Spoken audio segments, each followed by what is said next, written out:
कंडियारो में जमीयत उलमा इस्लाम फे तालके जो वर्कर्स तरबियती कन्वेंशन ऐं सिंध अमन मार्च बाबत मुशावरती इजलास मरकजी जामिया मस्जिद में थियो, जिते JUI जा कारकुन वॾी अंग में मौजूद हुआ। इजलास में ख़िताब कंदे अॻवाननि चयो त सिंध में अमन अमान जी सूरतहाल इंतहाई गिरती जोगी आहे। ॾींहं ॾिठे डकैतियूं ऐं चोरियूं आम थी वियूं आहिनि, जंहिं ते हुकूमत तरफ़ां जवाबदारनि ख़िलाफ़ मौसर कार्रवाई न थी रही आहे। कन्वेंशन में मुशावरती इजलास खे JUI सिंध फिक़ही कमेटी जे सरबराह मुफ्ती डॉक्टर मोहम्मद इदरीस अल सनदी, मुफ्ती वलीउल्लाह अब्बासी, मौलाना रमज़ान ख़ासख़ैली, हाफ़िज़ शाहिद हुसैन उजण, मौलाना अब्दुल मजीद सुमरो ऐं ॿियनि अॻवाननि ख़िताब कयो। मुक़ररीन चयो त JUI सिंध तरफ़ां सूबे में अमन लाइ जिरगा कराया विया आहिनि ऐं हाणे 14 सेप्टेम्बर खां कश्मीर खां कराची ताईं सिंध अमन मार्च शामिल कयो वेंदो। इजलास में इहो फ़ैसिलो कयो वियो त कंडियारो तालके मां 50 खां वधीक गाॾियुनि जो काफ़िलो अमन मार्च में शिरकत कंदो, जेको क़ौमी शाहराह रसूलाबाद खां मरकज़ी काफ़िले सां गॾु कराची में वज़ीर आला हाउस जे ॿाहिरां धरणे ताईं शिरकत कंदो। मुक़ररीन हुकूमती पॉलिसियुनि ते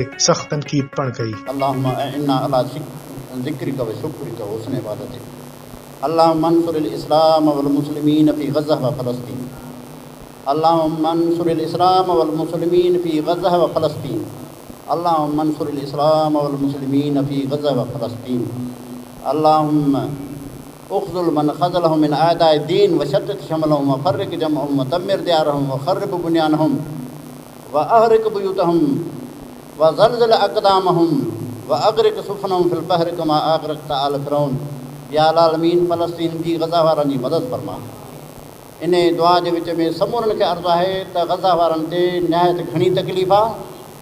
असां सोशल मीडिया ते आवाज़ उथाइण सां गॾु माली मदद करे सघूं था ऐं माली मदद उते पहुचाइण मुंहिंजी ज़िमेदारी आहे। सो इन में ख़ुशूसी तव्हां बहिरो वठो ऐं इहो सिलसिलो असांजी तरफ़ां जारी आहे।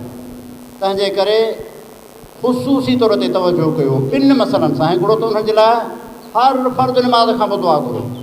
ॿियो उन जे लाइ पाण बि कुझु ॾियो, घरनि मां वठो, माण्हुनि खां वठो, हुननि सां ताउन कयो। भला घटि में घटि जेतिरो असां करे सघूं था।